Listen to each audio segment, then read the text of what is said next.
मी संतोष मधुसूदन धुरी गेले 25 वर्ष सांगवी परिसरात राहतोय आणि पुणे विद्यापीठात सहाय्यक कुलसचिव पदावर काम करतोय। मी ज्या सांगवी परिसरात राहतो, माझं कुटुंब, माझे आई वडील, मुलं, आमच्या शेजारीच खालच्या बाजूला डॉक्टर मुत्ता सरांनी नवीन त्यांचं क्लिनिक ओपन केलं होतं। मुलं लहान चॉकलेट्स वगैरे खातात, त्याच्यामुळे त्यांचा जो प्रॉब्लेम होता त्यामुळे आमची त्यांच्याकडे जाण्याची, विजिटला गेलो त्यांच्याकडे, म्हणजे मुलांना घेऊन। आणि मग नंतर ते डॉक्टरपेक्षा मैत्रीच जास्त झाली आणि आमचे ते फॅमिली डॉक्टर झाले, डेंटिस्ट। कोरोना काळात सगळंच बंद असताना मला माझ्या दाताची पूर्वी बसवलेली कॅप निघाली आणि कुठलेच डॉक्टर नसल्या कारणाने मी तसेच 4-6 महिने काढल्यानंतर ते दात मला मी मुत्ता सरांकडे आलो आणि त्यावेळेस त्यांनी सांगितलं की तुमचे दात खूपच खराब झालेला आहे, तो काढावाच लागेल, तिथं इम्प्लांट करूया। इम्प्लांट करण्याच्या वेळेस माझा वरच्या बाजूचं सायनस लिफ्टिंग हा प्रकार काहीतरी करायचा होता। ते मला क्लिनिकली माहिती नाही, पण ज्यावेळेस ते करायला गेलो त्यावेळेस त्याच्या खूप कॉम्प्लिकेशन्स असल्याचं डॉक्टरांच्याही निदर्शनास आलं आणि मलाही ते जाणवलं। परंतु 2 ते 4 सिटिंग मध्ये त्यांनी ते ऑपरेशन्स, सायनस लिफ्टिंग, नवीन दात बसवणे, इम्प्लांटेशन, हे सगळं योग्यरित्या केलं।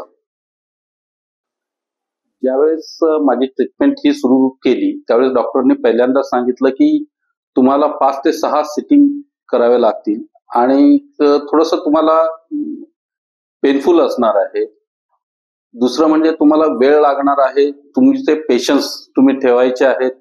त्या काळात तुम्हाला काही पथ्य सुद्धा पाळावी लागतील आणि याच्यासाठी त्यांनी पथ्य पाळणं, सिटिंग्स आणि त्याला लागणारा एकंदरीत वेळ याचं चांगल्या प्रकारे सांगड मुत्ता सरांनी घातली आणि त्यामुळे जे काही पेनफुल होतं ते पेनफुल पेक्षा मला गेनफुल वाटलं, कारण आयुष्यात कित्येक गोष्टी सहन करायच्या आणि त्या कशा सहन करायच्या ते या ट्रीटमेंटच्या दरम्यान मी अगदी जास्त अनुभवलं। सेशनच्या काळात प्रत्येक वेळेस मला इथल्या स्टाफचा, म्हणजे डॉक्टरांचे सहकारी किंवा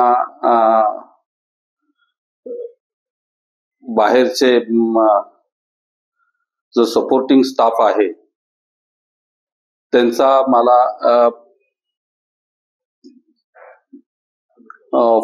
फोन यायचे किंवा मला रिमाइंडर यायची। प्रत्येक वेळेस आलो की स्वागत, वेळ लागत असला तरी सुद्धा ते त्याच वेळेस सांगायचे, सर तुम्हाला अर्धा तास लागेल, 1 तास लागेल, तुम्ही थांबू शकाल का? आणि तेवढ्या वेळात त्यांच्याबरोबर बोलणं, मधनं डॉक्टर ट्रीटमेंट त्यांच्या आतमध्ये सुरू असताना सुद्धा बाहेर येऊन सांगायचे की अजून अर्धा तास थांबा म्हणून, म्हणजे अर्धा तास 1 तास, की तो जो हे आहेत पेशन्स आहेत तोपर्यंत ते पेशन्स ठेवणं याच्यासाठी ते जास्त सहाय्यकारी ठरायचं। आणि मुख्य म्हणजे सांगायचं म्हणजे या सगळ्या काळात पैसा तर खूप लागतोच, नो डाऊट, पण डॉक्टरांनी कधीही फायनान्शियल कुठलीच गोष्ट विचारली नाही। आणि ते शेवटी मलाच विचारावं लागायचं की डॉक्टर किती पैसे द्यायचे किंवा किती हे करायचे। बरं, हे सगळं असताना सुद्धा डॉक्टर कधीही स्वतःकडे पैशाचं कधीही मागणी करायची नाही। तुम्हाला तुमच्या रिसेप्शनिस्ट कडे जा, रिसेप्शनिस्ट कडे सगळे तुमचं रेकॉर्ड आहे ते बघून सांगितले, एवढंच सांगायचे. सध्याच्या काळात फॅमिली डॉक्टर ही संकल्पना लयाला गेलेली आहे. सगळीकडे स्पेशालिस्ट आहेत.